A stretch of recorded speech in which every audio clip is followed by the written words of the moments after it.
Shift your mindset from salesperson to advisor. When you think about a traditional salesperson, what comes to mind? Pushy, self-serving, always chasing the next deal? Guys, that approach is outdated. Today's real estate professionals are advisors, not salespeople. We're here to help people navigate one of life's biggest financial decisions. But many agents still struggle with this transition. They see themselves as salespeople, not trusted advisors, and that mindset is holding them back.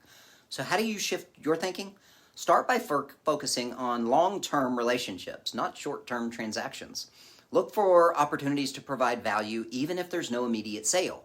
Educate yourself on all aspects of real estate, from marketing trends to financing options.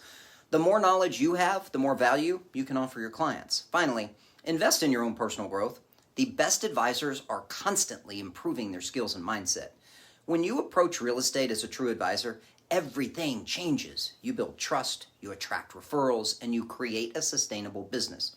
It's not just about making sales. It's about making a difference.